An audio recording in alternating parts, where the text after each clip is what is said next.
नमस्कार, मैं हूं सैफ खान और आप देख रहे हैं HN न्यूज। आइए नजर डालते हैं आज की एक खास खबर पर। एक शाम शहीदों के नाम। उन्नाव में पूर्व सैनिक सेवा परिषद द्वारा सैनिकों के नाम विजय दिवस पर सांस्कृतिक कार्यक्रम रखा गया। इस कार्यक्रम में मुख्य अतिथि अपर जिला जज, विशिष्ट अतिथि major general NB Singh, colonel Dayashankar Dubey के आने पर सर्वप्रथम शहीदों को 2 मिनट का मौन धारण कर नमन किया गया। उसके बाद सैनिक गीत गाकर कार्यक्रम की शुरुआत हुई। कार्यक्रम में उपस्थित वीर नारियां व मातृशक्ति के सम्मान के साथ कार्यक्रम की शुरुआत शहीदों के गीत पर कारगिल अमर शहीद ग्रेनेडियर अमर बहादुर की पत्नी मिथिलेश सिंह, अमर शहीद नायक चंद्रभान सिंह के यहाँ पत्नी, अमर शहीद नायक अरविंद विमल की माता, अमर शहीद विजय कुमार की पत्नी, अमर MLC राज बहादुर सिंह चंदेल द्वारा सभी को शॉल, मोमेटो और माला पहनाकर स्वागत किया गया। भावभीनी पल में एक बार मंच पर कुछ पल सैनिकों के नाम कार्यक्रम में सभी भाव विभोर हो गए, जिसमें सांस्कृतिक कार्यक्रम देशभक्ति पर अपनी प्रस्तुति, खास तौर पर शहीद परिवार हवलदार शशिकांत तिवारी की बेटी ने देशभक्ति पर अपनी परफॉर्मेंस से सभी की आंखें नम कर दी। पेश है उन्नाव के संवाददाता शहबान मलिक की खास रिपोर्ट। जानना चाहते हैं क्या परिचय है? मैं मेजर जनरल अवकाश प्राप्त नरेंद्र बहादुर सिंह, अखिल भारतीय पूर्व सैनिक सेवा परिषद उत्तर प्रदेश का अध्यक्ष हूँ। आपका बहुत बहुत स्वागत है सर हमारे चैनल में। क्या कार्यक्रम है, क्या उद्देश्य है आज इस कार्यक्रम का, जो 16 दिसंबर 1971 के लेकर विजय दिवस आज ये मनाया जा रहा है? आज हमारे संगठन की जिला इकाई उन्नाव ने विजय दिवस मनाने का आयोजन रखा है। इसकी खास वजह थी कई एक पदाधिकारियों की व्यस्तता, चूँकि उन्हें अलग अलग जिलों में जाकर कार्यक्रम हो रहे थे, इसलिए इनको अलग अलग दिनों पे हम मनाया जा रहा है। एक श्रृंखला है जो 16 तारीख से शुरू होकर अब आज कहीं समाप्त होगी। मैं अब पूर्व सैनिक होने के हैसियत से ये कह सकता हूँ, मैंने 1969 में सेना में लेफ्टिनेंट के तौर पे जम्मू एंड कश्मीर में ज्वाइन किया था, और राष्ट्रीय स्तर पे सरकार की जो पॉलिसी होती है, जो नीतियाँ होती हैं, सामरिक नीति, उसका असर हमारे परफॉर्मेंस पर जरूर पड़ता है।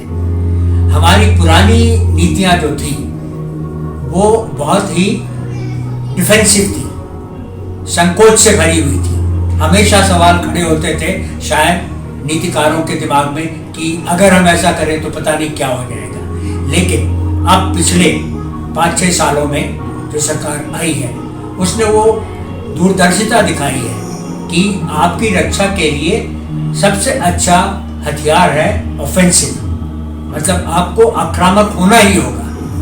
आप हमेशा डिफेंसिव रहकर अपनी रक्षा नहीं कर सकते।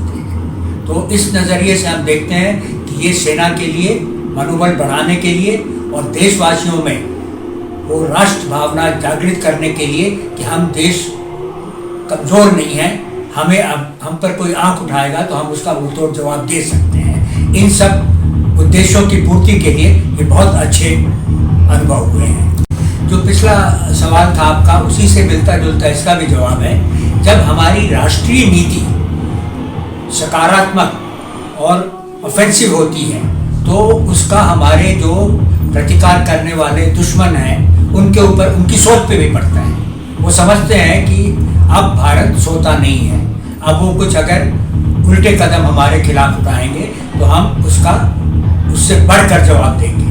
तो इस तरह से शुरू में आपने देखा होगा कि चीन का हौसला थोड़ा ऊंचा था, लेकिन बाद में धीरे धीरे वो डिफेंसिव पे चला गया है।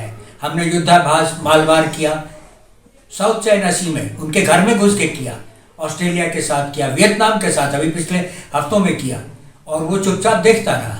वरना एक समय था जबकि वो कहता था कि भारतीय नौसेना की औकात नहीं है कि जो साउथ चाइना सी में घुस सके। और बॉर्डर पे जो हुआ वो सबको विदित है। हमने खुलकर उनका सब सामना किया, और हमारे जो नुकसान हुए वो धोखे के कारण हुए। उससे बढ़कर हमने उन पर विश्वास किया, इसलिए वो धोखा करना पड़ा, लेकिन उससे सीख लेकर हमने उनको मुंहतोड़ जवाब दिया। और उनका जो ग्लोबल टाइम्स न्यूज़पेपर है, राष्ट्रीय न्यूज़पेपर चाइना का, उसने भी एक्सेप्ट किया है कि उनका नुकसान हमसे ज़्यादा हुआ है। सरकार के स्तर पे उतनी कमियां नहीं है जितनी कमी प्रशासन के स्तर पे है।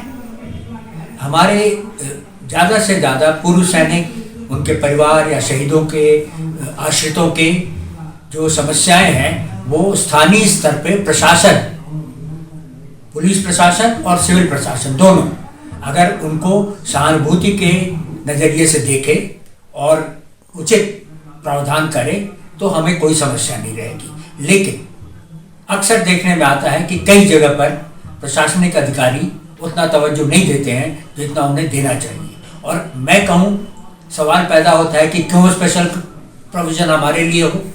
क्योंकि हमारे सैनिक दूर दराज इलाकों में ड्यूटी करते हुए स्थानीय रूल रेगुलेशन, कायदे कानून इन सब से अनभिज्ञ रह जाते हैं। तो पूर्व सैनिक बनने पे भी उनको उतनी जानकारी नहीं होती है।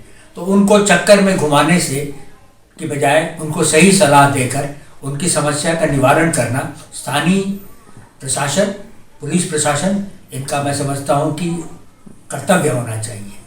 हमारी प्रदेश की सरकार ने इस दिशा में निर्देश दिए हैं, लेकिन उसका अनुपालन कराना फिर अभी मुझे लगता है थोड़ी टेढ़ी कील है। आपने मंच से सुना होगा कि उन्नाव में भी स्थानीय प्रशासन उतना सक्रिय सहयोग पूर्व सैनिकों को नहीं देता है। हमारी समस्याएं कई अभी यहाँ फंसी हुई हैं, तो इस पे ध्यान देने की ज़रूरत है।